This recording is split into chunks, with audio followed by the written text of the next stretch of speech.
आज हम लोग सेक्शन 135 ऑफ कंपनीज एक्ट 2013 का कॉरपोरेट सोशल रिस्पॉन्सिबिलिटी का लेजिस्लेशन कायदा समझेंगे।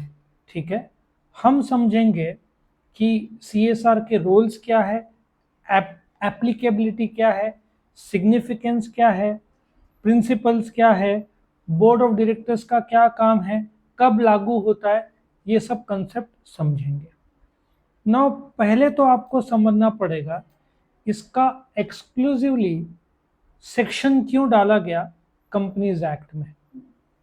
नाउ कंपनी एक प्रोडक्ट बनाती है, कस्टमर को बेचती है, तो कंपनी कुछ या मेजॉरिटी कंपनी के विचारधारा है कि हम पब्लिक के नीड सेटिस्फाई कर रहे हैं, तो वो एक प्रकार का सोशल रिस्पॉन्सिबिलिटी हो गया। देन हम एम्प्लॉय को पगार दे रहे हैं, तो वो भी एक सोशल रिस्पॉन्सिबिलिटी का नीड पूरा हुआ। हम गवर्नमेंट को टैक्स भर रहे हैं, वो भी एक नीड पूरा हो गया। हम सप्लायर्स को पेमेंट दे रहे हैं, ये भी नीड पूरा हुआ। तो हम अलग से चैरिटी, दान धर्म पुण्य क्यों करें, ऐसा भी एक विचारधारा सामने आता है।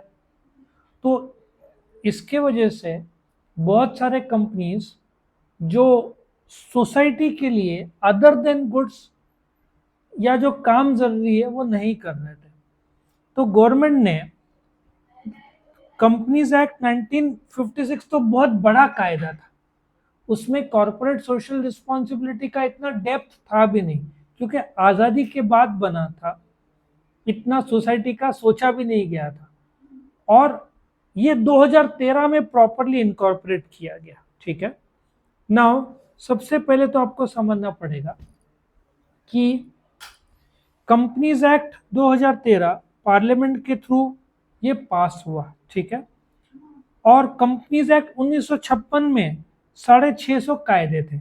कंपनीज एक्ट 2013 में 470 ही सेक्शन है, लेकिन एक्सक्लूसिवली सेक्शन 135 का रोल कंपनीज एक्ट 2013 ने ले डाउन किया कि ये कायदे हैं, तो आपको कॉर्पोरेट सोशल रिस्पॉन्सिबिलिटी के लिए खर्चा करना पड़ेगा। कितना, 2% ऑफ 3 ईयर एवरेज प्रॉफिट, सब मैं बताता हूँ। ठीक है, जब ओरिजिनली कंपनीज एक्ट 56 लॉन्च हुआ था, तो उसमें कॉर्पोरेट सोशल रिस्पॉन्सिबिलिटी कहीं पे भी नहीं था, बाद में अमेंडमेंट के थ्रू जोड़ा गया। कंपनीज एक्ट 2013 में इनबिल्ट कॉर्पोरेट सोशल रिस्पॉन्सिबिलिटी का दिया गया है अंडर सेक्शन 135। ठीक है, पहली बात तो आपको समझना पड़ेगा कि कंपनीज एक्ट में सेक्शन 135 ये मैंडेटरी कर देता है लार्ज कंपनीज। अब कौन से कंपनी पे सीएसआर लागू होता है वो हम देखते हैं थोड़ी देर में, कि ये कंपनीज के लिए कॉर्पोरेट सोशल रिस्पॉन्सिबिलिटी लागू होगा। कौन से कंपनीज, जिसका नेटवर्थ 500 करोड़ हो। ठीक है, जिसका नेटवर्थ 1 बिलियन मतलब 100 करोड़, 5 बिलियन मतलब 500 करोड़, या जिसका टर्नओवर 1000 करोड़ हो, या नेट प्रॉफिट 5 करोड़ के ऊपर हो। सो 3 क्राइटेरियाज दिए गए। पहला, जिसका शेयर कैपिटल बोलते हैं ना, नेटवर्थ मतलब क्या होता है, शेयर कैपिटल प्लस रिजर्व्स, उसको नेटवर्थ बोलते हैं। क्या बोलते हैं, share capital plus reserve 500 crore के ऊपर हो, और कंपनी जिसका टर्नओवर 1000 करोड़ के ऊपर हो, 10 बिलियन मतलब 1000 crore, 1 billion is 100 crore, 10 billion is 1000। सो 500 करोड़ का शेयर कैपिटल और net share capital plus reserve, या 1000 करोड़, या जो नेट प्रॉफिट है 5 करोड़। सो 3 क्राइटेरिया समझा। शेयर कैपिटल कितना होना चाहिए, 500 करोड़ से ज्यादा। टर्नओवर कितना होना चाहिए, 1000 करोड़ से ज्यादा। प्रॉफिट कितना होना चाहिए, 5 करोड़ से ज्यादा। तीनों में से कोई भी एक कंडीशन सेटिस्फाई हुआ तो ये कंपनी पे सेक्शन 135 कंपलसरी हो जाएगा, और फिर उसको 2% ऑफ पिछले 3 साल का एवरेज प्रॉफिट का खर्चा करना पड़ेगा। वो क्या बताता हूँ थोड़ी देर में। आया समझ में। सबसे पहले तो सेक्शन 135 बोलता है कि आप एक कमेटी का गठन करो, जिसमें कम से कम 3 डायरेक्टर्स होंगे, आगे आएगा ये, जिसमें से 2 डायरेक्टर रेसिडेंट होंगे, एक इंडिपेंडेंट होगा। ऐसे ये कमेटी के 3 लोग होंगे जो कहाँ खर्चा करना है, कहाँ पैसा का डायरेक्शन होगा, पिछले 3 साल का एवरेज प्रॉफिट का 2%, वो स्पेंड करना है ना, तो वो डिसाइड करेगी कमिटी। मैक्सिमम डायरेक्टर्स 15 होते हैं, लेकिन 3 डायरेक्टर की सिर्फ जरूरत है ये कॉर्पोरेट सोशल रिस्पॉन्सिबिलिटी के कमिटी में। रिलायंस में एक समय मुझे याद है नीता अंबानी कमिटी के मेंबर थे, अभी है कि नहीं चेक करना पड़ेगा। ठीक है, सो कॉर्पोरेट सोशल रिस्पॉन्सिबिलिटी किसके लिए लागू होता है? देखो, कोई भी कंपनी हो, कोई भी होल्डिंग हो, कोई भी, इन शॉर्ट भारत में 16 लाख कंपनीज है, सारे के सारे 16 लाख कंपनीज, यदि इन 16 लाख में से वो कंपनी जिसका नेटवर्थ 500 करोड़ के ऊपर हो, टर्नओवर 1000 करोड़ के ऊपर हो, या नेट प्रॉफिट 5 करोड़ के ऊपर हो, ये और है, तीनों में से कोई भी एक कंडीशन फुलफिल होता है तो कंपनी पे सेक्शन 135 लागू होता है और उसको वो खर्चा कायदे के हिसाब से करना ही होगा। अब ये सिग्निफिकेंस क्यों है?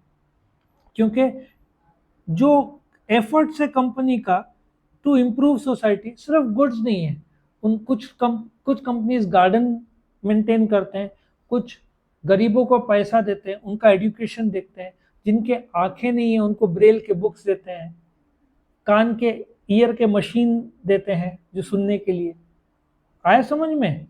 जो डिफरेंटली एबल्ड है, जिनके हाथ पैर नहीं, उनको क्रचेज या नकली जयपुर फूड बोलते हैं ना, वो देते हैं। प्लस सीएसआर करने से इमेज अच्छी हो जाती है, सोसाइटी को जागरूकता का पता चलता है, मीडिया कवरेज मिलता है, ठीक है, ब्रांड वैल्यू कंपनी का, आज टाटा का ब्रांड वैल्यू कितना अच्छा है, टाटा, बिरला, अंबानी, ठीक है, कंपटीशन से स्टैंड आउट करते हैं। सो प्रिंसिपल्स क्या है एस सीएसआर का, कि जो कंपनी सीएसआर के काम करती है उनका कामकाज एथिकल, अकाउंटेबल और ऑनेस्ट होता है।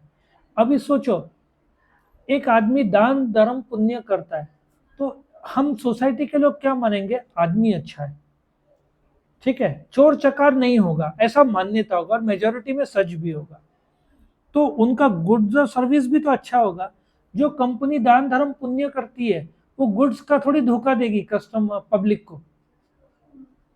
एक मंदिर का पुजारी है, उसका आचरण कैसे होगा? बहुत अच्छा होगा, सोसाइटी के जागरूक होगा, आया समझ में? पंडित बाहर भी जा रहा होगा, लोग पैर पड़ेंगे, क्योंकि लोग को मालूम है ये पंडित पे पुजारी है तो बाहर भी अच्छा है, तो कंपनी दान धर्म पुण्य कर रही है तो गुड्स भी तो अच्छा मेंटेन करेगी, ठीक है। तीसरा, वो वैल्यू चेन, जो सप्लायर्स है उन सबका ध्यान रखती है, जो स्टेक होल्डर्स है, सप्लायर और कस्टमर और गवर्नमेंट और एम्प्लॉय और डायरेक्टर्स, इन सब का भी ध्यान रखती है, एनवायरनमेंट का ध्यान रखेगी, रेगुलेटरी पॉलिसी कायदे कानून फॉलो करेगी, ग्रोथ दिखाएगी, कस्टमर्स को वैल्यू देगी, वैल्यू फॉर मनी जिसको बोलते हैं। जैसे टाटास ले लो, उनके प्रोडक्ट्स, नेक्सॉन की गाड़ी का कीमत और वैल्यू कितना अच्छा है, ठीक है। तो बोर्ड ऑफ डायरेक्टर्स का क्या काम है कि सीएसआर कमिटी, देखो डायरेक्टर्स में से ही 3 डायरेक्टर्स का कमिटी होगा, 15 डायरेक्टर है उसमें से 3 लोग का कमिटी बनाया गया, वो कमिटी ने रेकमेंड किया आप ये संस्था को पैसा दो, ये संस्था को दान करो, एम्बुलेंस दान करो, ये संस्था को ब्रेल के बुक्स दो। सो रिकमेंडेशन जो करेंगे कमिटी उसको कंसिडर करेंगे, और जो पॉलिसी कंपनी का है और जो गवर्नमेंट का बनाया हुआ कंपनीज एक्ट में, आप नहीं तो मैं एम्प्लॉय को बोनस दे दूंगा, वो थोड़ी होगा सीएसआर में, वो तो तुम्हारा काम है, वो पेमेंट ऑफ बोनस एक्ट के तहत है, तुम सोसाइटी के लिए कुछ कर रहे हो, समझ में आ रहा है? सीएसआर एक्टिविटी आप सोसाइटी के लिए कुछ दान धर्म पुण्य कर रहे हो। एम्प्लॉयज का तो factories act 48, workmen's compensation act, industrial dispute act, वो तो लागू होता है, वो आप कर रहे हो, सीएसआर एक्टिविटी में गिना नहीं जाएगा, आपको उसके अलावा करना पड़ेगा सोसाइटी के लिए। सो बोर्ड ऑफ डायरेक्टर्स का क्या काम है? 2% पिछले देखो सिंपल सा है, आपका 2022, 23 और 24 इधर था 1 लाख, या सपोजिटली 5 करोड़, या 6 करोड़, 7 करोड़, तीनों का टोटल कितना हुआ? 18 करोड़। 18 करोड़ डिवाइडेड बाय 3 कितना हुआ? 6 करोड़ इस साल आपको स्पेंड करना पड़ेगा, किसके लिए? सीएसआर के लिए। पिछले 3 साल का नेट प्रॉफिट का एवरेज निकाला जाता है। अच्छा, 6 करोड़ एवरेज है, उसका 2%, 6 करोड़ का 2% कितना होगा? 12 लाख, समझा? 12 लाख स्पेंड, मतलब इतना डिटेल मत जाओ, पिछले 3 साल का एवरेज प्रॉफिट लो, तीनों का टोटल करो, डिवाइड बाय 3 करो, उसका 2% निकालो, 12 लाख आए, ये आपको स्पेंड करना है। कहाँ स्पेंड करना है? जो CSR कमेटी बोलेगी इस एरिया में स्पेंड करो। समझ में आ रहा है? अच्छा, ये अनस्पेंड अमाउंट है, 12 लाख में से सिर्फ 10 लाख स्पेंड हुआ, 2 लाख बाकी है, तो आप प्राइम मिनिस्टर रिलीफ फंड को दे दो, या सेंट्रल गवर्नमेंट के सोशियो इकोनॉमिक डेवलपमेंट रिलीफ में दे दो। वैसे तो पूरा ही करती है कंपनी, लेकिन कुछ बचा हो तो 2 लाख गवर्नमेंट के फंड में जाने दो। गवर्नमेंट भी खुद के लिए इस्तेमाल नहीं करेगा, लोगों के लिए करेगा, ठीक है, वहां पे करो, या सेंट्रल गवर्नमेंट या स्टेट गवर्नमेंट करो, लेकिन सारे स्कीम में नहीं, जो स्पेसिफाइड स्कीम है उसमें से, ठीक है। और 3 साल में आपने पैसा इस्तेमाल नहीं किया तो जो स्पेसिफिक फंड में आपको ट्रांसफर करना पड़ेगा। CSR कमेटी कौन बनेगा? 3 डायरेक्टर्स होंगे, जिसमें से एक इंडिपेंडेंट होगा, 2 रेसिडेंट डायरेक्टर्स होंगे। इनका क्या काम है? CSR के पॉलिसीज बनाना, कौन से जगह पे खर्चा करना है वो बनाना। वक्त के साथ साथ पॉलिसीज में बदलाव आएगा, अभी आर्टिफिशियल इंटेलिजेंस का सॉफ्टवेयर बनाना, ये भी हो सकता है, रोबोटिक्स हो सकता है, गांव को डेवलप करना, ड्रिंकिंग वाटर देना, स्कूल फॉर्म करना, क्योंकि रिलायंस का तो 50-50 लाख लाख करोड़ का प्रॉफिट है, तो 2,000 करोड़ बड़ा रकम हो जाता है। तो वो लोग स्कॉलरशिप, कोई बच्चे को MBA के लिए पैसा नहीं है तो अरे टाटा, रिलायंस, बिरला सब एक करते रहते पुण्य का काम, ठीक है। लोग बोलते हैं अमीर है, अरे अमीर है तो पुण्य का भी तो काम करते हैं लोग सब। सो फिनेंशियल ईयर में रिपोर्ट करना होता है, इन्होंने बैलेंस शीट में बताना पड़ेगा, वेबसाइट में बताना पड़ेगा, इनके पॉलिसीज बताना पड़ेगा, कहाँ खर्चा किया वो बताना पड़ेगा, डायरेक्टर्स रिपोर्ट में बताना पड़ेगा, जो अनस्पेंट है वो बताना पड़ेगा। मतलब ट्रांसपेरेंसी, कॉर्पोरेट गवर्नेंस, भाई ये मेरा 3 साल का एवरेज प्रॉफिट, उसका 2% ये रहा, ये स्पेंड किया, ये स्पेंड नहीं किया, क्यों स्पेंड नहीं किया, क्या प्लान है, कहाँ जाएगा funds. Ministry of corporate affairs ने क्लियरिफाई किया आपको 2% स्पेंड करना है। तो इन शॉर्ट जो ऑब्लिगेटरी है वो आपको स्पेंड करना है, किसके लिए? सोसाइटी के लिए। इन शॉर्ट, आप जब सोसाइटी आपको गुड्स के लिए पैसा देता है, सर्विसेज के लिए पैसा देता है, वही आप जब प्रॉफिट करते हो तो उसका एवरेज 2% आप सोसाइटी के लिए कायदे के हिसाब से स्पेंड कर रहे हो। खुद से स्पेंड करो और कायदे के हिसाब से, आप खुद से कितना भी करो लेकिन 2% के ऊपर होना चाहिए, 2% या ज्यादा, 2% से कम नहीं। इससे ब्रांड वैल्यू भी बढ़ता है। समझ में आया आपको सेक्शन 135?